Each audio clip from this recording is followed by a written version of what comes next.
Welcome to Marsha's Plate, a Black trans-inclusive feminist podcast. A place where we know that not everybody is invited to the cookout. And we also know that every single day is a brand new day, and we have the power to make a difference today. So let's do this. It's a new day, brand new day, make it better than yesterday. You can always find a way to turn it all around again. It's a new day, brand new day, make it better than yesterday. You can always find a way to start over again. Tuesday, when the sun rises, you can start over again. A new day, you can make it better than yesterday. It's a new day, it's a new day, new day. There's a way you can turn it around. Trust me, there's a way out. There's more time. Just don't give up. When the sun rises on a new day, you got another chance. Yeah, yeah, yeah, yeah. A new day, you got another chance. If you want to join the conversation, you can hashtag Marsha's Plate. You can follow us on most social media, Instagram, Twitter, Facebook, all of that. Just search for Marsha's Plate, MARSHASPLATE. Y'all ready? Let's get started.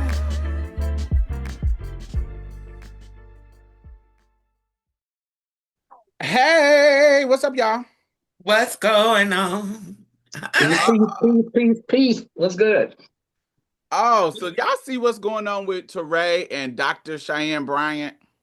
Oh, Toure? Lord. Why Yeah, is you Toure. still calling this woman doctor? Is that like Dr. Seuss? Is you calling her Dr. Cheyenne? Like, doctor?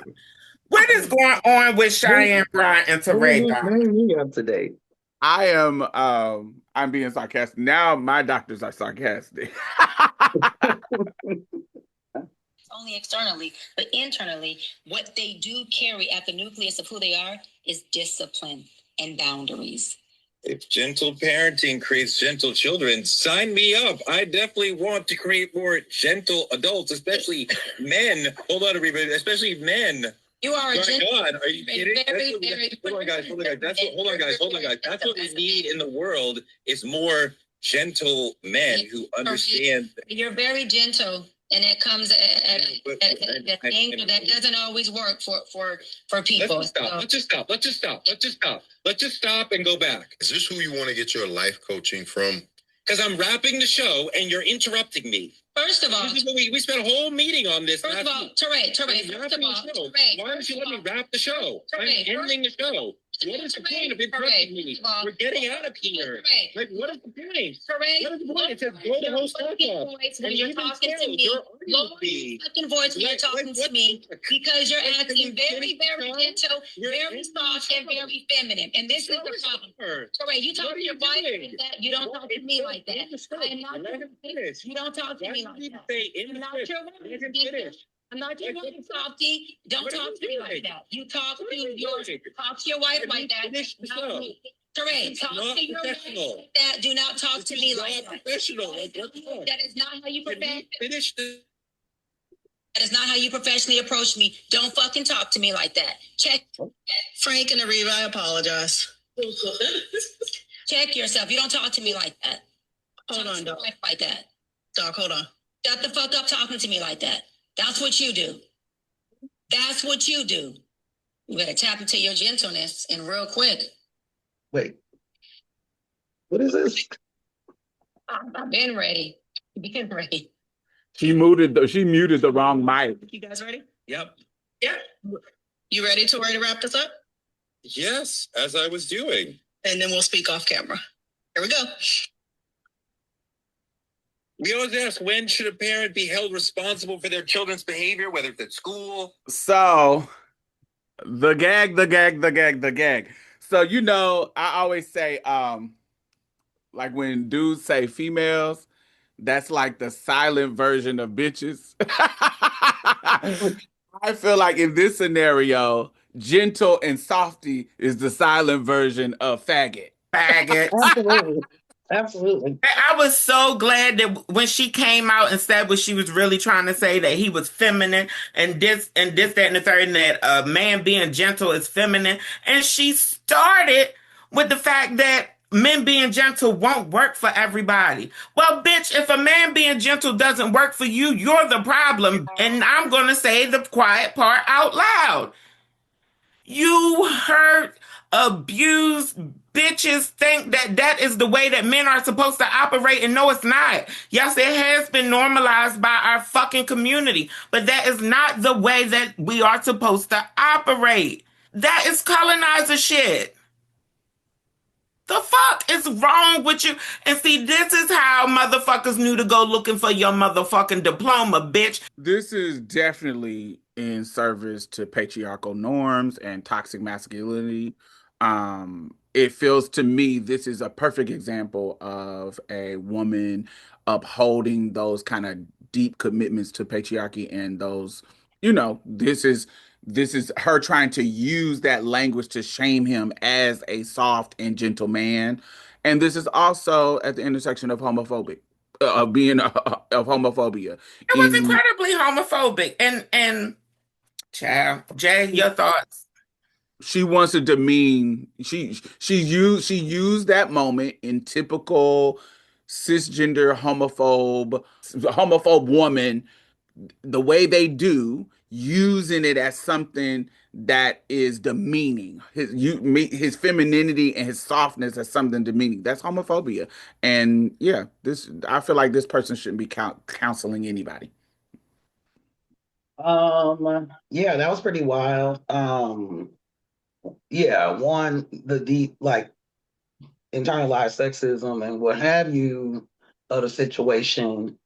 But yeah, it was definitely homophobic, which intersects with sexism. All this stuff intersects with like femphobia and patriarchy and shit. Yeah, what's interesting is like today I had to go run to the store to grab a couple things. And I had an interaction with this older cis man, older black dude.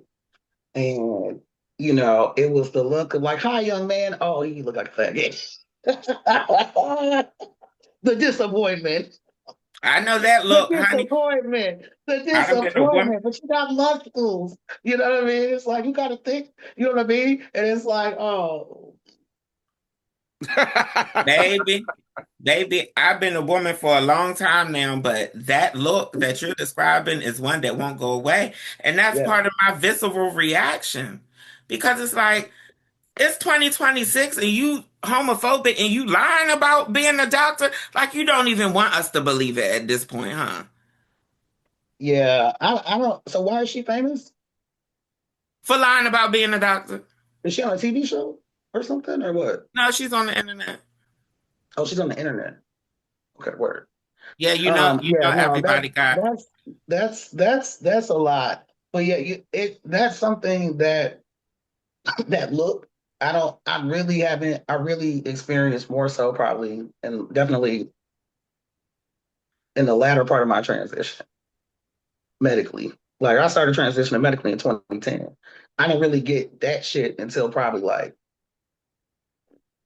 6 years later or some shit, like on a regular basis.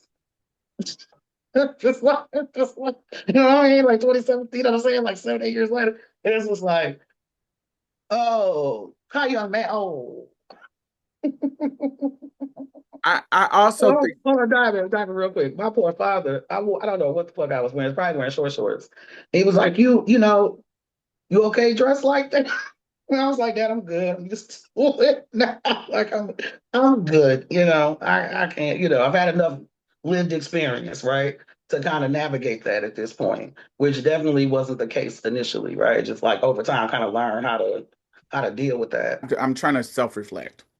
So I remember growing up and looking at Toure and feeling like this is an undercover gay boy. Like I'm like, oh, and then me learning that he has a wife, me learning. Wait, who is this person? Toure? Toure. Like Toure? Yeah. Oh, yeah. That's who I'm watching. So Yeah, I yeah, always thought that yeah, he was yeah, queer. I yeah. always thought that he was hiding. I always thought that my gaydar always kind of flashed when I got with him.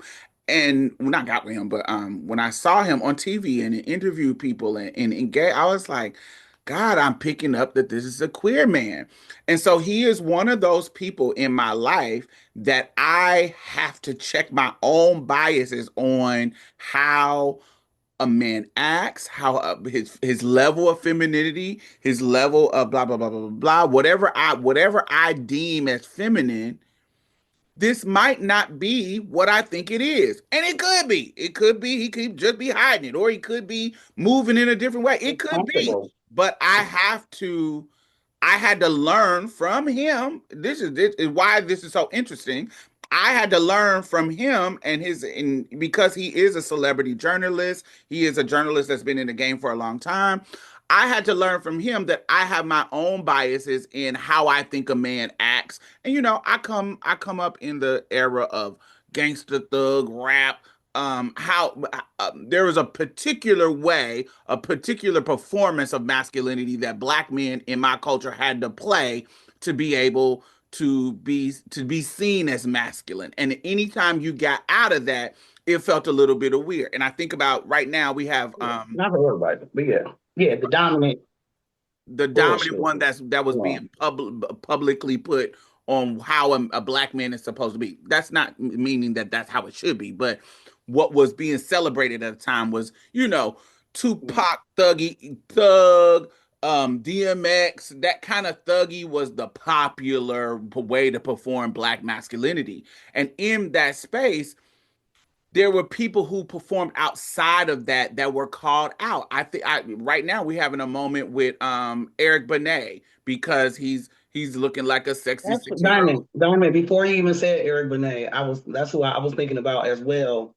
And I wait. I'll hold on. That's We're all. But having yeah, a moment with him because he is, he's in his sexy silver daddy era, and people are talking about him because he's starting to talk about politics and going viral in his funny videos, blah blah blah. But even back in the '90s, when he had came out and he was barefoot and given that, that kind of neo soul kind of vibe, people were saying, "Oh, that's a different kind of man. That's a soft," and you get what I'm saying. It was a negative, almost a negative look down on that type of the Maxwells and that kind of soft kind of male performer. And so I remember growing up in that era. So I had those biases too. But Toure is one of those people that I had to learn how to check my biases and really recalibrate and really think about how I am judging other people when it comes to how they are performing their masculinity. And so this yeah, moment is what I is a it kind of brings me back to me thinking like that about this particular person where I'm like, oh, he taught me a lot. And clearly she hasn't learned what I may have learned in the 90s. And it's that's the sad part. It's very much given, a queer assuming male assuming person walking through the hood and all the ignorant motherfuckers. It's just doing too much, doing extremely way too much to make this person feel unwanted, unneeded, and uncomfortable. right, right. Less manly. Um, I was kind of drawn a little bit to Torre, Eric Benet because they were expanding what masculinity looks like in the mainstream, or rather, like that representation was there because it was so disproportionate, like hardcore, da da da da da da da da da da. And also was thinking about Eric Benet being from Milwaukee in Chicago. We talked about my dad. He's like, "Oh yeah, where's your jewelry at? Where's your, that's how we dress." And thinking about men down south who are definitely more expansive with their masculinity in ways that up north people would say is kind of quote soft or some shit like that. It just made me think about that. And it's not, and I don't want to say that it's not like it's so changing now because I think of how people talk about Little Uzi how his kind of alternative, when I see how men discuss him, when I see how men discuss NLE Chopper, you know, they're still going through the same thing now. It's not exclusive to us. That's just a reference that I have, but I see it now even in the younger people. If they have any kind of way of being that's kind of like alternative, they always brand it as feminine or brand it as, oh, he's like he one of them he seemed like one of them shaky ass niggas. And even though, you know, we get introduced to some of these men with some of the hot girls in the scene. And so, yeah, I don't know. It feels like a never-ending cycle. It's so much diversity in masculinity and real, outside of the media landscape, and I've been like privy to more, obviously, since I transitioned to way more private conversations that cis men have, way more, just shit, just being, where I'm contrasting being in on the West Coast where there ain't that many Black people, and coming back here where, it's a lot of Black men, lots of Black men, lots of diversity within those Black men, because it's a lot of Black men. You know what I mean? So, and you know what I'm saying? In terms of reputation, age, all that kind of shit. So I appreciate that, versus like, because the media landscape can be very one-dimensional, and it can be very taxing. Like, it's one thing to study that shit as a women's studies major or some shit, and then to have to live it with this constant like, why aren't you this one-dimensional hypermasculine Black man? Even though reality is very different than what is being pushed onto you or people expecting you to be. Yeah, that's some real shit. You want to add anything else before I close it out? Britt, you want to add anything else? Okay. The disappointed homophobic asshole. Well, hi. Oh, you're let us know what y'all think about this Dr. quote unquote Bryant and Toure clash on the show. What do y'all think about this? What are your thoughts? And yeah, let us know what you think. Hashtag Marsha's Plate. Hashtag MARSHASPLATE.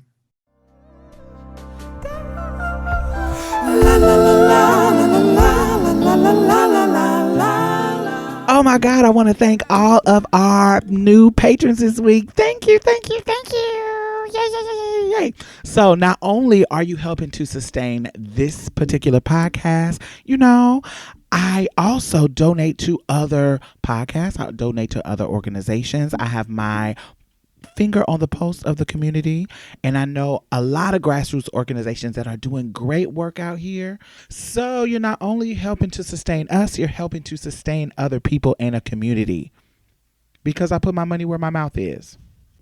That's just the kind of bitch I am. Community as fuck. So thank you. I really, really appreciate you. And if you have not become a patron, why have you not? You can donate as low as $1 a month. It doesn't matter. Anything helps. Please. Do I have to play Sarah McLachlan and show you puppies? Like, what do I have to do? Do I have to resort to what the white people do to get you to give them money? Anyway, the link is in the bottom. Back to the show. We all just came back from the largest gathering of trans folks and allies doing the work around the trans people, or the trainees, as T.S. Madison said, called Building Trans Power. Okay. Anyway, it was a really dope experience. They had, at the conference, there were surprise guests. First of all, let me back up. This is most like well-run conference, largest conference. It just was amazing. Next level. There were special guests. Laverne Cox spoke. Zaya Wade spoke. T.S. Madison was a special guest. It was just an amazing time. Marsha's Plate was special guest. Marsha's Plate was a special guest, and we recorded our show live.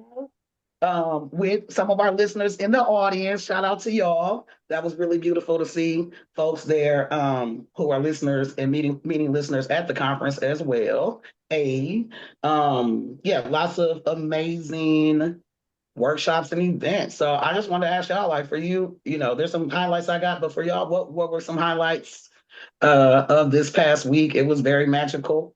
Yeah, it was beautiful. Y'all thoughts? My highlight is the obvious. My highlight was us.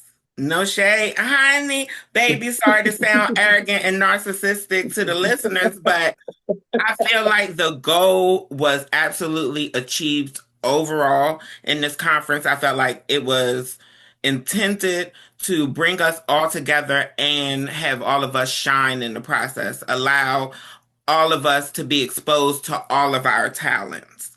And I think we did our thing. I think we showed up and did what needed to be done. I think that we've gained listeners. I think that a lot of people didn't know what to expect with Marsha's plate and never really gave us a chance online, but they already knew us as personalities individually. And then seeing us in person, it was like, of course, I'm going to see what Diamond and Bree and Jay is going to do, And I think some people may have even came for Amaya and or Monroe, but we got them to stay for us, and we have them here now, and I'm very appreciative of y'all. It's a complete different vibe being here, recording with each other versus us being live with the people and y'all interacting with us, whether it's good or bad. If I'm saying something that's crazy and controversial, we learning in the moment. Y'all get to see Jay and his sporadic antics, honey, in the moment, honey. And of course, y'all get to see Diamond. Y'all get to see Diamond being shady to both of us in the moment. Entertainment, darling, entertainment. Honey, it was, I think we were entertaining and educational, and I think that we definitely brought what was expected, if not more than was expected of us when it comes to our contribution in building trans power. What about you, Diamond? Oh gosh. So first of all, ditto, ditto, ditto, ditto, ditto. I think we did amazing. If I don't, since Bree covered that, I'm in the same narcissistic. I think we ate that motherfucking shit. Anyway. And did. So not to get on that, but from my perspective as a board member on TLC's board, I have been in from the inception of this project and seen how the idea came and how Mariah Moore and the team at TLC kind of birthed this, and how much care that they took in making sure that trans people were safe. They literally stayed in Minneapolis a month to prepare this hotel, so that to prepare y'all know we couldn't post about it, we couldn't tag anything. They was very, very diligent about making sure that nobody knew we were coming, nobody knew, so nobody could come to the hotel and harm us, because there's no digital footprint until after we're gone. They hired two security companies, security, and I can't remember the sister one, but it's just the amount of intentional care that they put into creating this. I think about the people who they had. Y'all do not know how much conversation that went into getting Zaya Wade on this lineup. I want y'all to understand, this is Zaya Wade's first time talking and sitting down with in a community event, and her parents was like, y'all better take care of our motherfucking baby. And there was a whole dialogue of behind the scenes conversation that Mariah had to do, and just to create a safe space for her. And so I thought that was an amazing thing. For me, that is my perspective of how much care went into it, and to see the leaders all around the country coming together and having these powerful conversations. And I hope that everybody left with some. I know Bree, you know, I was so proud of her. She was having interviews. I got to go upstairs and do an interview to this, really building her connection, and that's what I wanted to see her do. It just in my mind, I want people to leave. I wanted people to leave the space with connection so that we can build trans power. You are not alone. This is a time when people are trying to separate us and be divisive, and to see all of us together in this one space, sharing the goal to build trans power. It was so amazing to me. I loved it. It made me feel good. It made me feel like I'm a part of doing the work. And it just was amazing. It was definitely, on a personal note, definitely great to see. It was like, people said it there, kind of like a mini reunion for some folks. It was good. I saw folks I went to school with, folks I worked with in the past, folks that were, like my big sisters in this work and all that kind of stuff. So it was really powerful in that way. To even be here, they had the board with this, like, with the map of this work happening up till now. And when it gets to about 2000, it's like, that's my entry point. And to see that shit kind of shape up to now kind of had me kind of blown away, because this is something I don't think like was conceivable. You had a whole bunch of you had Southern Comfort, you had this, you had Infotech, you had all these smaller kind of conferences happening, to get to a place where, to see something like this is just amazing. It's amazing to see. Also, we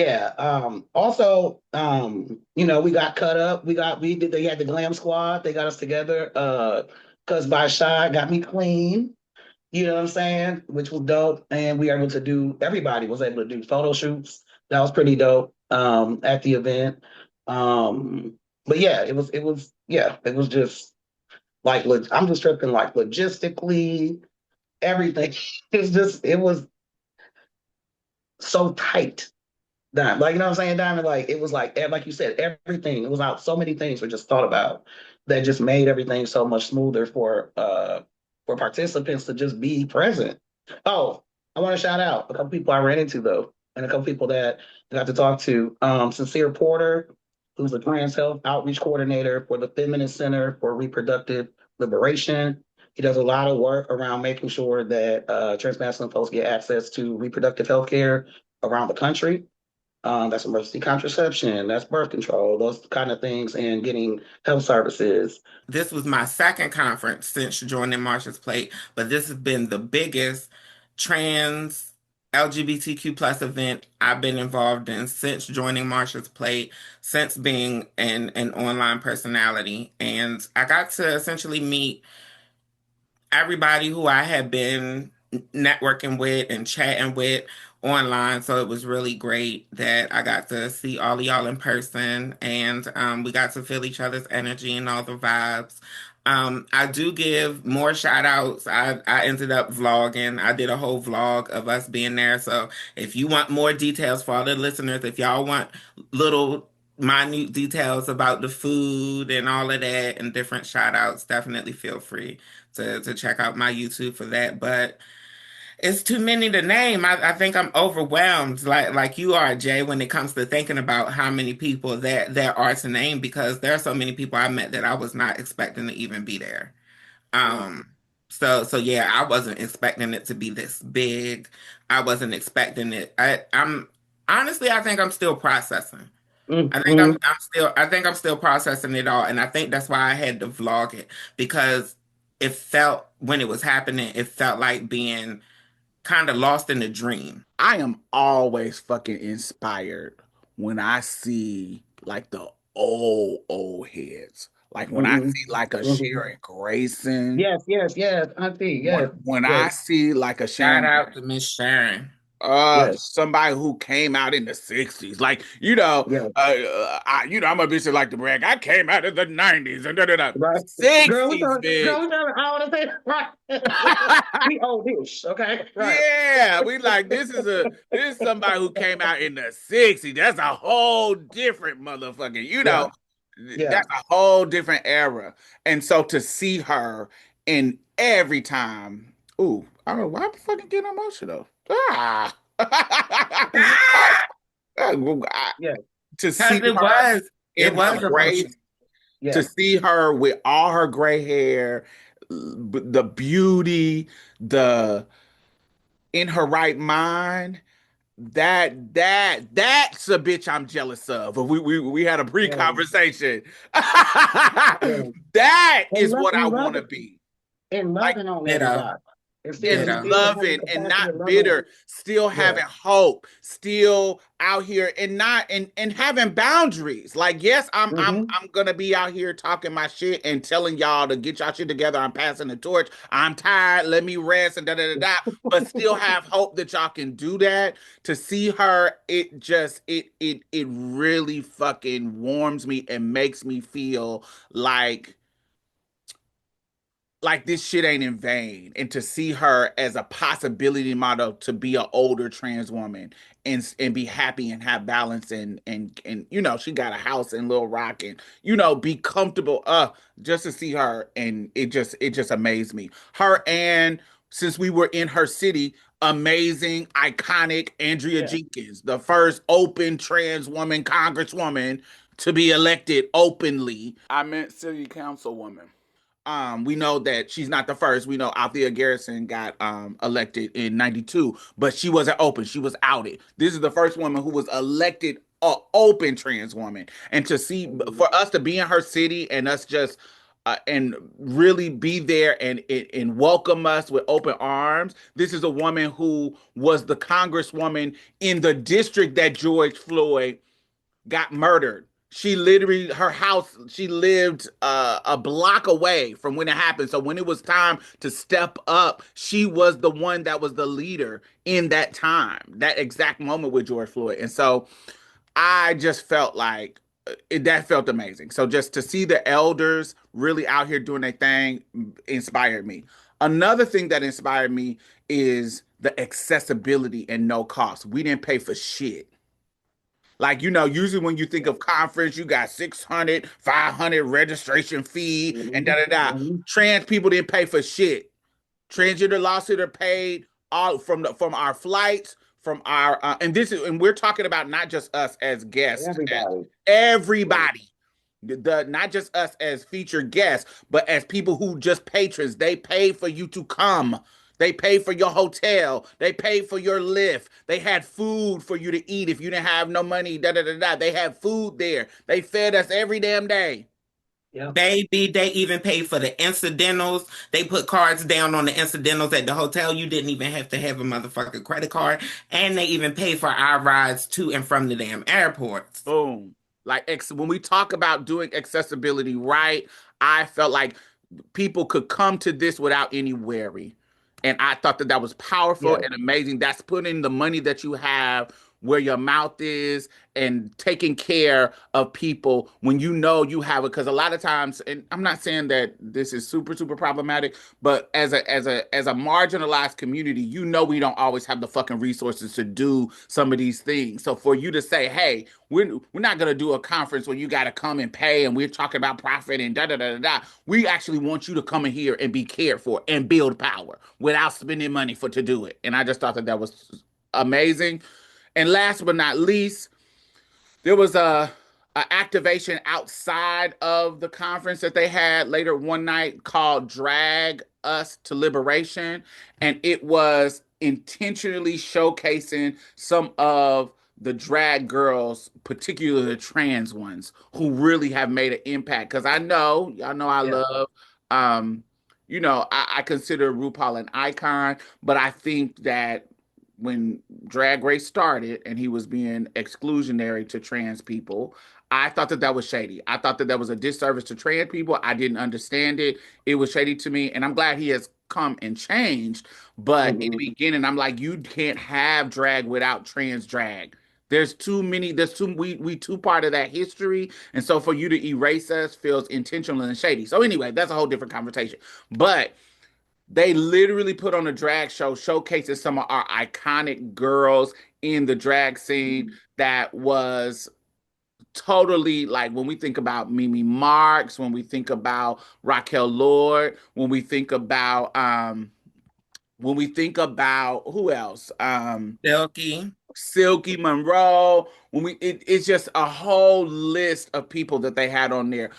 Now, of course, I would have loved for them to have people like Tommy Ross, people like who's been on the show. I would have loved them to have people like Jasmine Bonet. I would have loved to have her after what went on at Continental for her. I wanted her to feel love. I would have loved for her to feel love, but the show was amazing.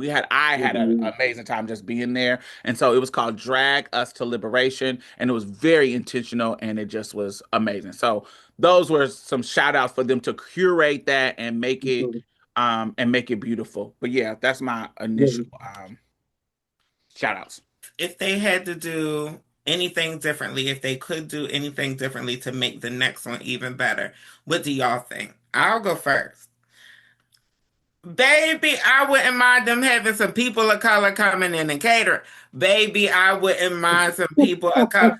Black people preferably, but honey, they could have been black foreigners as long as they weren't black and from Britain, because we know that the black people in the UK can't cook. But yeah, It's so good.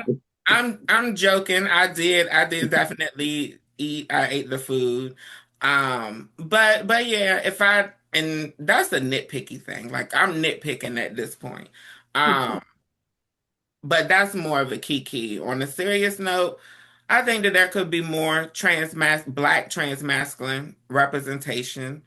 Um, but again, nitpicking. Overall, I think that it was an excellent job, and the next time, keep the same energy from this time and put it on as if there's not going to be another one. I think that was what I felt. I felt like the energy behind it, all of y'all behind planning it, it felt like y'all was doing it like this was the last chance. You know, like y'all had something to prove. I think keep that energy. Like I said, if we nitpicking, the only thing that I could say really is more black trans man representation. On our particular portion of the show, we had because I'm saying this because I was called out directly. On our particular segment, our stage show, it was me, Jay, Bree. We are the host of Marsha Play, of course. In the process of starting, when we were examining who we were going to have as a guest, it was supposed to be Monroe and another trans masculine person. A week before, the trans masculine person that was supposed to do it um couldn't make it and bowed out. And so now it was only going to be Monroe. And so in that moment, Mariah asked me, "Ooh, do you want to have Amaya Scott on as a guest?" Now, for me, initially, I was trying to do the trans masculine, trans femme, and in equal in that way. But when they said I could get Amaya Scott on our show, I have to admit that my mindset went, "Oh my God, hell yeah, it's Amaya Scott, Cotton from Star, Right. iconic ball scene girl. Hell yeah, I want her on March's Play." Just on the strength of I haven't had her on the show before. And I'm like, damn, that's what it is. Now, when Jamel, I'm gonna say Jamel, he been on show. I love him. Jamel in the club came up to me and was like, "Yo, y'all could have had a trans masculine person on that show, on that part of the stage." And my initial reaction was, "Well, they did bow out." My initial reaction was they bowed out, and he was like, "Yeah, but it was tons of trans masculine people in that would have replaced. And I was like, yeah, you're right. Exactly. I don't have any pushback on that. But bitch, it's Amaya motherfucking Scott. I'm sorry. I'll take that hit. It's Look, that's Amaya why I said Scott. we should have said it on the front end. That's why I said we should have said it on the front end, because I knew, I mean, that's going to be a blatant thing, right? Like, get it on the front end. But I'm glad you're speaking to it today. Now, Bree, and wait, Bree. I'm about to mute Jay. Bree, now look into my eyes, Bree. Did I forget? Did I not? Oh, my bad. You did say, oh, I remember. Bree, didn't Jace tell us when we were pre-planning our show that he was going to say something about it in the beginning? Yes or no? Honey, I was about to save him. I was about to try and save him, Diamond. But since you said it, honey, it is what it is. And for everybody who was there for the live taping, y'all know that Jay wasn't even really enough trans man representation, because Jay ass was gone for half of the damn show. I was trying to hold my pee the whole time. Out for the middle of the damn show. But also wait, we gotta be clear. Jay ran off the stage in the middle of the show to go to the bathroom. I was trying to hold trying to hold it through the show, and we too old, and so I just had to go. Period. I just had to go. Like, it ain't the same. I just had to go. And the person who was doing the stage management totally understood. Like, let's go. It ain't the same. We gotta get where we got to go, to that bathroom. Okay. You know what I'm saying? And it was like, yeah, but yeah, I was going as fast as I could. Honey, to everybody who jumped. And I went before we went on stage, y'all. To everybody who jumped in my face, jumped down my throat, jumped in Diamond's face, jumped down Diamond's throat about the trans man representation. Yes, hindsight is 2020. But you have to keep in mind, we had somebody who dropped on us at the last minute. We had somebody who came in, no questions asked, already prepared to go on stage with us, already willing to go on stage with us. This person is already a celebrity who hasn't been archived by Marsha's plate yet. So, and yes, hindsight is 2020. There are other trans men, trans masculine people, non-binary people, other people assigned female at birth that we could have had up there, absolutely. But the show had to happen, and we had to do it as good as possible. Our questions and things were planned out way ahead of time. We couldn't freestyle it like we typically freestyle because we are on time constraints. Again, this was a packed show, baby. These was people coming in and out. The main stage was staging the whole motherfucking time we was in Minneapolis, honey, baby. So we had to keep the show going. And like I talked to a lot of you bros, y'all are still welcome to come on. Y'all always welcome to talk to me, even if Diamond don't like y'all ass. I'll put y'all up on the bus, honey. And what podcast got the amount of Black trans men on their show already? So it ain't like we haven't had trans men on our show. We definitely have I don't know another podcast that has more Black trans men on it. I don't. I know that we have always had a bunch of ideas for the trans masculine community, but we don't want to put it all on Jay, for one. And I know me and Diamond don't want to step in and even give the impression that we're attempting to speak for trans men or for the trans masculine community. So all of the bros that's complaining, baby, your opportunity is coming up soon. Just hit us up. Like we told y'all at the live show. Hit us up. If you're open to being on our show, hit us up. We already follow each other. We already there. Baby, trust and believe. Definitely. If we didn't think that your voice mattered, then you wouldn't be around. We wouldn't be following you in the first place. What's going on? Now, wait. Now, you have to be out here doing the work. You can't just hit me up and I don't know your ass and you sending me an email talking about, I want to come on the show. No. If you were there, you were there for a reason, right? Yeah. And likely someone that we were going to want to have on the show. Yeah, if you were there. Yeah. Yeah. Well, everybody was there. Yeah. For the folks who did attend, let us know what you thought about the event. Let us know what you thought about the show, the live show. It was so great, definitely, to see so many listeners at this event and talk to you, hang out with you, dance with you, go see T.S. Madison and the show with you. So yeah, it was a beautiful time, and it definitely shout out to the folks that came for the Black Trans Mass meet and greet. It definitely was a blessing to be in that space. Definitely was affirming and empowering. And like I shared in that group, I'm like, okay, I don't care where you're at, girl, get that gathering together. Excuse me, whatever, get the gathering to go. No matter where you're at, no matter what the conference is, like we need to come together. Caucus is important to check in. Anyway, yeah, this was the largest convening of trans, non-binary, gender non-conforming leaders and allies. There were 547 registered attendees.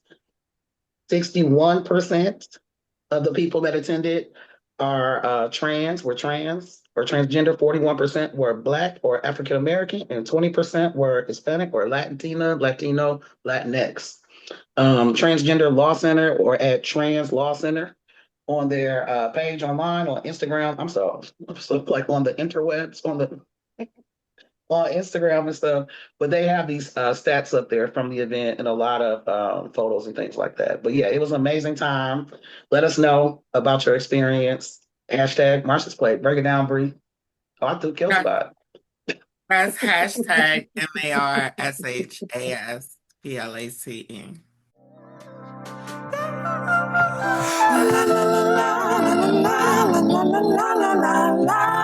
Baby, I just want to ask y'all real quick, honey.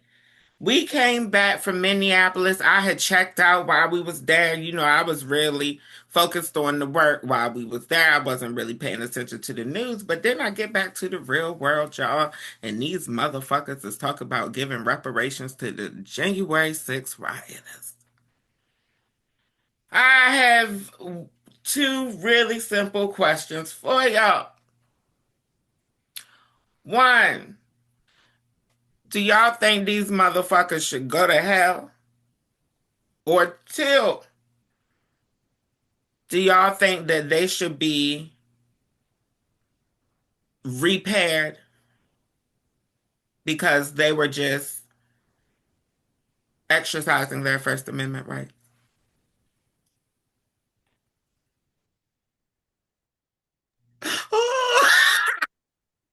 Maybe if y'all can't see their faces right now as I'm asking the question. Run that again. They giving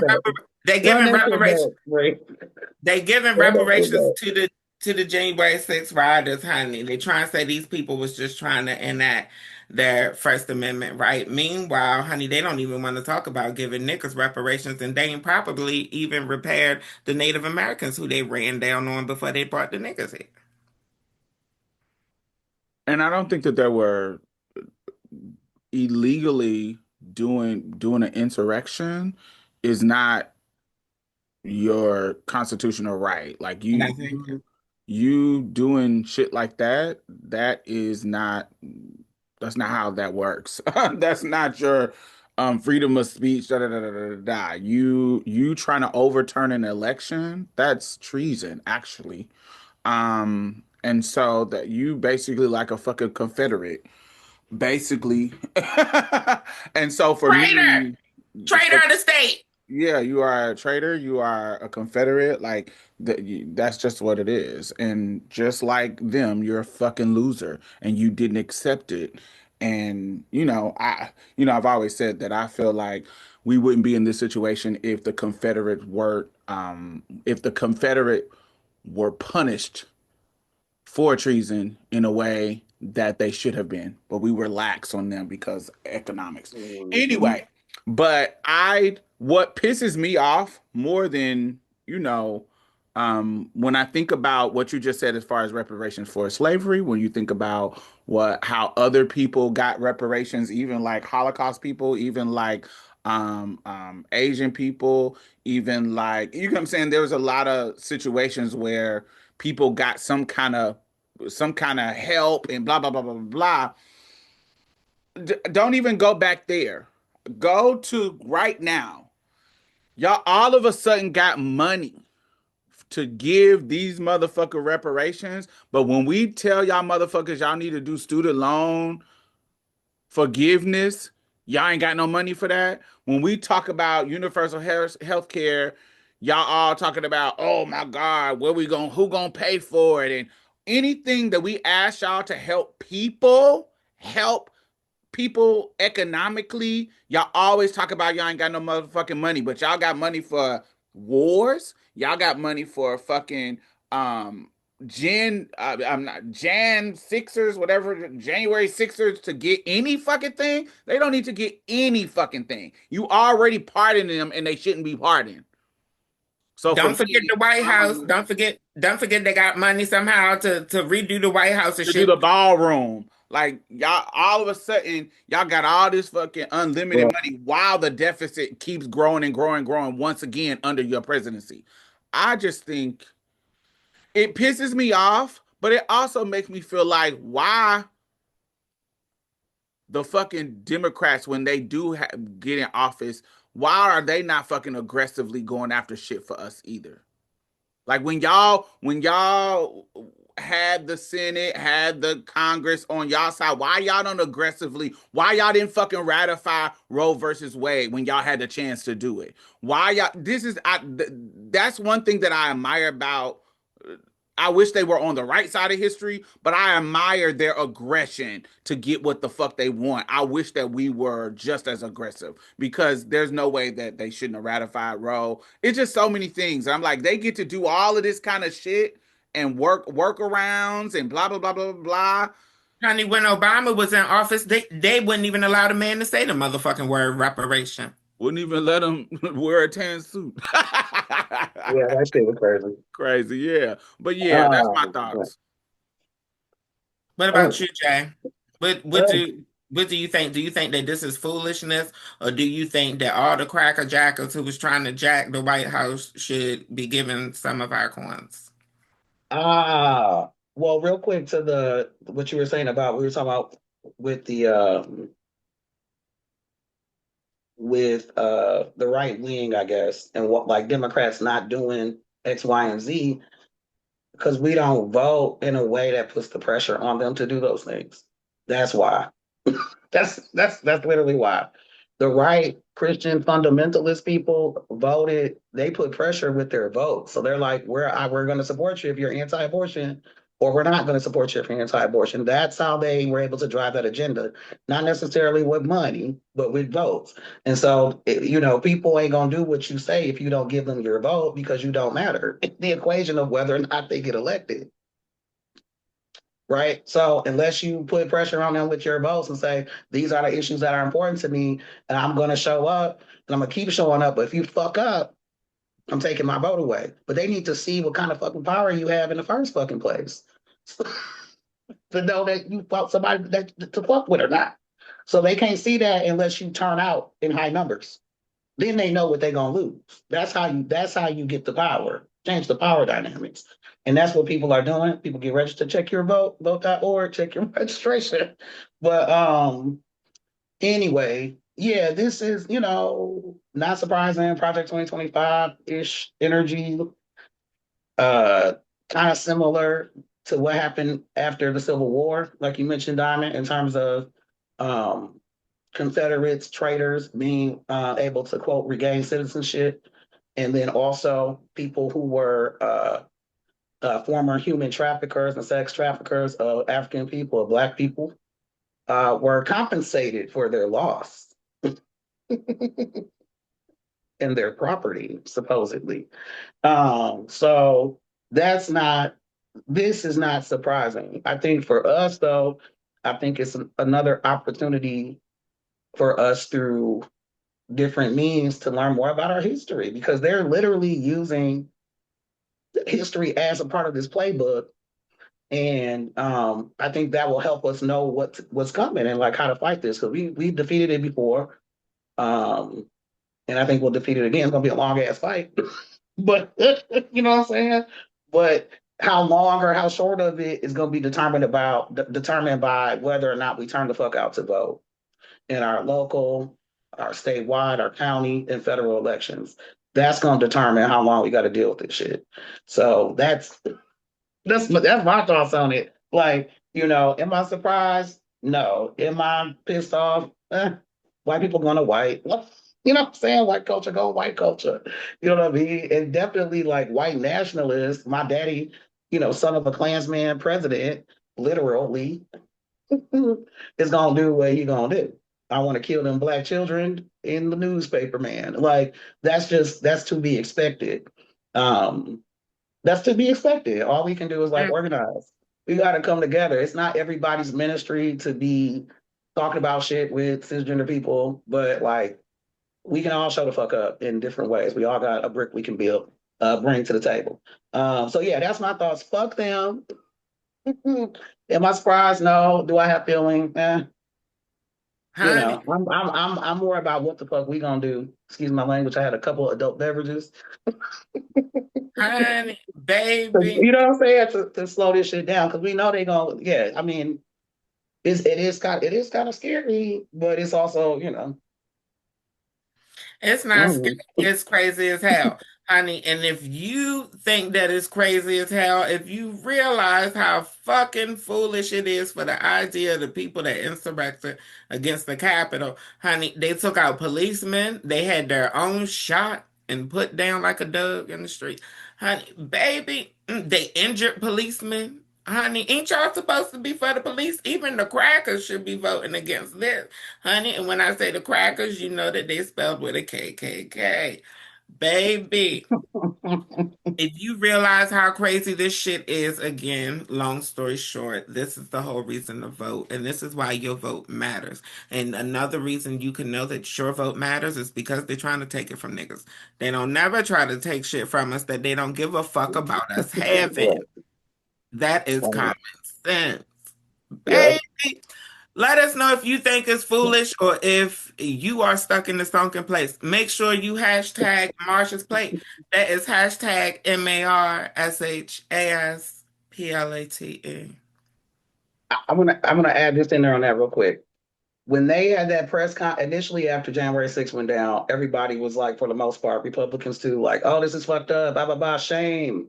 But when they had that press conference and they were like, oh, it's all good, it felt like a hostage situation during that. I don't know if y'all remember that, but when they like switched it up, it was like, oh, what he got on Lindsey Graham and Ted Cruz? What? Because it didn't make sense, right? It like definitely is a departure from even the norms of the bullshit and of America. So yeah.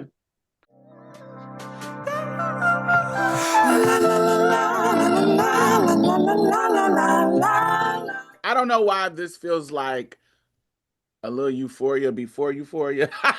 This feels like good news to me. So we just brought up Project 2025. We brought up how it feels like that. And so I met this girl. She was from Bulgaria, and we've been kind of chatting. And she's a sister to girl, and she was talking about her high school, and she was explaining to me, and we were talking about how America is important. Not important, exporting this conservatism in other parts of the globe. So I know that this was happening because when I talked to my girls in like New Zealand and the trans girls in New Zealand and how their politics is even shifting to the right a little bit, not extremely like ours, but they talked about some of the laws changing over there because of what's happening, even in Hungary. What was happening before, even though they have been, we talked about it in episodes a few episodes back, how they didn't win the election. They literally stood up and pushed back against them. But prior to that, it was a conservative swell of ooh, and Trump was like fueling that kind of stuff. And so my homegirl, she was saying in her high school that there are entry exams like for the specialized high school, and the top schools limited classes to 13 boys and 13 girls. Okay? And so that led to kind of boys being kind of, because it was the quota, it led to boys who were kind of mediocre getting a chance to be in these kind of elite schools. But because of this anti-DEI sentiment, they have stopped that quota and just made it not a requirement. And guess what happened? Instead of them, when they stopped limiting the gender based on that number, it started being 21 girls and 4 boys had enough credit and enough, like, they had the skills, the education, and the intellect to get into the spaces, and the girls blew the boys out the motherfucking water. So the boys stopped being qualified because they were not stepping up to the plate. So it is funny that that's the outcome of these motherfuckers. They're anti DEI and pushing people in that direction to kind of dismantle and really be based on merit. If it's based on merit, a lot of times you motherfuckers is gonna lose. But I also found that funny because in America, white male college admissions, because of what's going on, has declined since they cut all the DEI programs from school. It actually has declined. And ironically, even the Asians, they use the Asians to dismantle affirmative action. And even the Asians, their admission has declined. We have not went up, but we have stayed the same as far as Black folks. And so I also, while that is funny, I also find it funny that, even because this reminds me of this too, even though they overturned Roe versus Wade because they wanted to have more white babies, the results have been from this bullshit. The results have been that the only people who is growing their birth rate is Hispanics, which is fucking hilarious because they are the hated, quote unquote, immigrants taking over. They literally are making their dreaded replacement theory come true on their own. We know they have this whole, oh, they're replacing us, they're replacing us. Y'all overturning Roe versus Wade, the results is more Hispanics. I'm not saying that I have a problem with that at all, but it's funny that the results that they thought would come of did not come. So literally, the birth rate is declining because people are either not having sex, people are they're getting their IUDs, and for me, I just think it's amazing. I'm like, so y'all plan isn't even working in y'all favor because y'all are so fucking stupid. So my question to y'all is, what do y'all feel about these good results that we are seeing? How what they're trying to do is actually backfiring on them. What do y'all feel about that? This whole scenario is kind of proving my theory right. A few years ago, I aired a theory that on average, women are inherently smarter, and on average, men are inherently stronger. It's proving my theory right yet again. I believe that this is why men have forced their hands to colonize and create and maintain patriarchy, because I think a lot of men realize that most women around them are smarter than them, or smart or have a brain capacity in a way that they can't comprehend. Um, yeah, yeah, it's looking real nasty and it's looking real ugly. Not surprised about the Black numbers, because we always know the niggas who got it are niggas who worked for it. 9 out of 10 times, it is very rare that you find a Negro who became successful off of nepotism. It is possible, but it is not common. However, it is extremely common for white men. And I think it's funny. White men's mediocrity are continuing to embarrass them publicly. They're not really giving particularly younger people anything to look forward to. So that might play a role in the scenario. Yeah, I mean, I mean, the Project 2025 and all of this stuff is really like, how do we create a larger permanent underclass of people? You know, which is crazy, but that's what we got to vote. But but yeah, I think it's good. I guess I don't know. I don't know. It's good that it's backfiring. I think it's good that it's backfiring, but I also like hope that we vote because it don't gotta be this. This is all I'm saying. It don't got to be this way. Hitler was Jay, elected. Jay, It like I, wasn't like like he I, just strolled. Hitler did not just like magically come to power. He was elected. People are like, oh, he's crazy. Right? Like there's a lot of similarities. So we're not powerless in this situation. We don't gotta like give it away for free. You know what I mean? And yeah, move a while ago, not years ago, I was like, moonwalk our way back into Jim Crow. Like, we don't got to do it's not inevitable. This shit is not inevitable. And 90 million people did not vote. So, like, that's a lot of people that could be voting and we can win, right? So yeah, that's my thoughts. They playing stupid games, winning stupid prizes in their fucking feelings about their lack of white.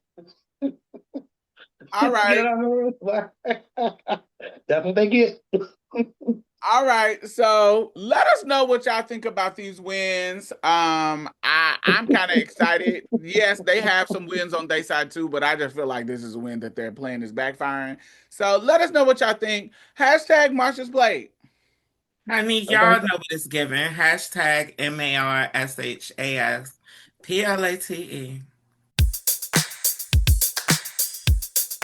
Gimme euphoria, more than peace of mind. It's the joy and space to change the tide. Gimme euphoria, more than peace of mind. It's the joy and space to change the tide. Gimme you a feeling and a high you never come down from. Whoa. What is bringing y'all euphoria this week? Oh my Oh. God. I'm so cookie cutter this fucking week. It is nothing revolutionary coming out of my mouth this week, honey baby. The ancestors is all in my head and in my ears this week. And in all honesty, my euphoria is still coming down I'm still coming down off of the high of being at the conference and again still processing the whole event and yeah, feeling euphoria and reaching out to people and still connecting people because the biggest takeaway um, that I got in this conference was budding new relationships. And I'm somebody who people aren't real to me until I meet them in person, if that makes sense. And so, yeah, and I think that I've connected with people who are similar. I think a lot of people are similar, whether they realize it or not.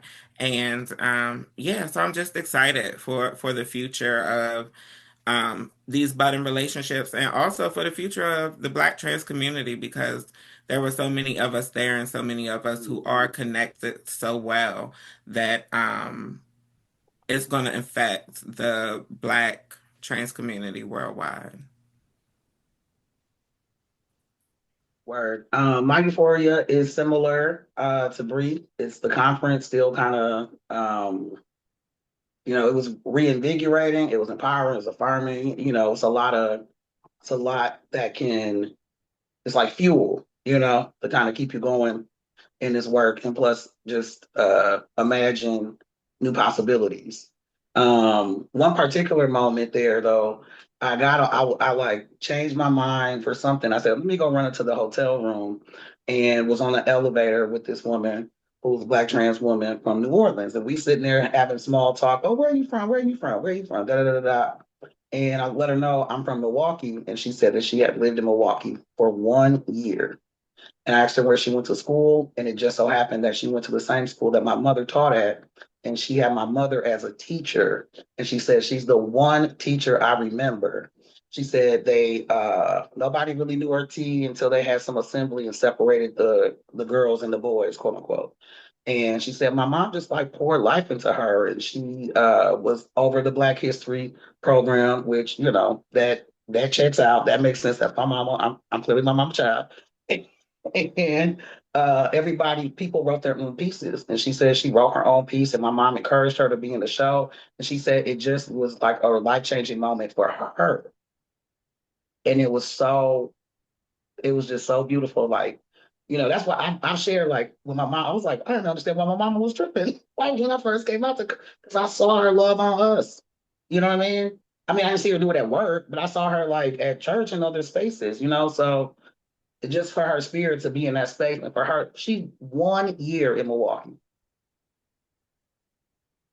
And just so happened, the same school, the one teacher she remembers about empowering her as a Black woman who's trans, like, do your thing. Your mother, which is My mother. yeah. Yep. So that brought a lot of euphoria. We were able to hug and like have a moment and, cry a little bit, and, because it was really emotional for both of us. And, I'm grateful. My mom was one of the people that everybody would say, you go around with her, she know everybody. And I find myself in scenarios, not, every once in a while where I'm meeting her ex-students, 39 years she taught, so, but to be at this conference at Building Transpower in 2026, and we both were like, oh, I had to go run upstairs real quick. We both like changed our plans and just so happened to be on the elevator, just the two of us. So God is good. That was a blessing. That Thank you, was your Mama. mama. You know what I'm saying? My mama was up there, Your so that brought your me mama euphoria. curated that moment. Yes, she did. Yes, she did. Yes, she did. Thank you. Yeah. Yeah. So that brought me a lot of euphoria. What about you, Diamond? What's bringing you euphoria? Oh, so two things. So the first thing is, I don't know if this is bullshit, but I was happy to hear it being spoken, the potential of it being spoken unprovoked. So me and Bree and Jay was getting our new pictures taken at the conference for just for promotional reasons. And so also that was provided free by Transgender Law Center, which I'm like, yay, because usually when we take pictures we got to fly everybody in and pay and da da da da. So for them to give us that photo shoot for free, I loved it. Anyway, because they provided everybody with headshots and for free. They had a photographer, makeup artist, haircut people, everything for free for people who need. Anyway, while we were standing there, one of the amazing hosts of Crazy Sexy Film, is that the name of it? Femme Queen, crazy, sexy, cool. Yeah. So one of the hosts, Tabitha, which I love, I see her all the time at different events. I love her.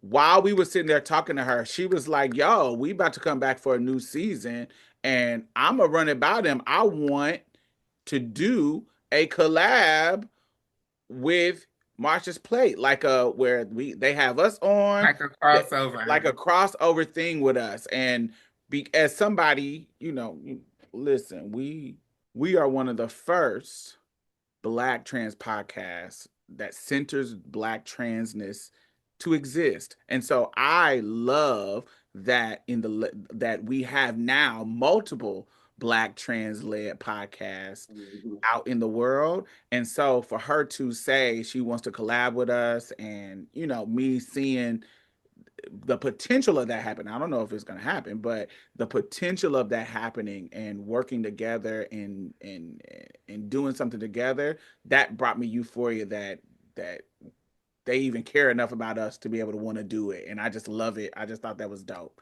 And last but not least,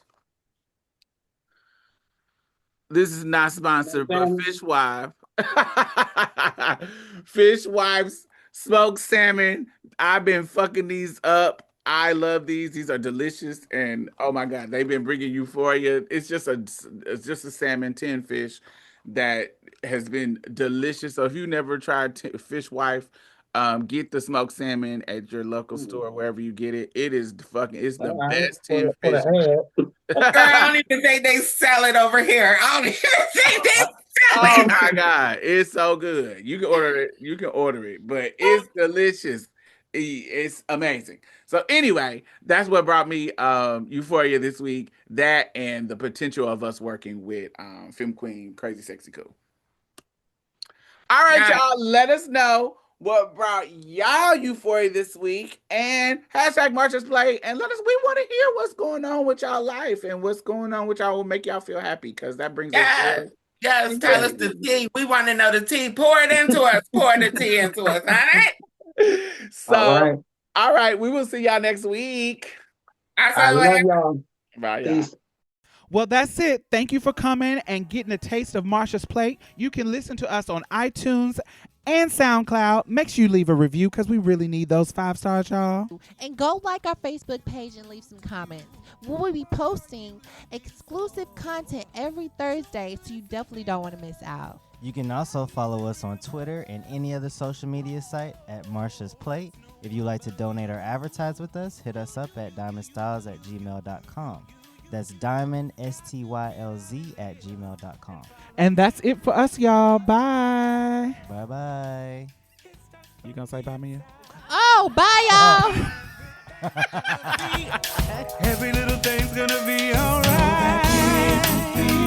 Don't you worry about a thing. It's gonna be alright.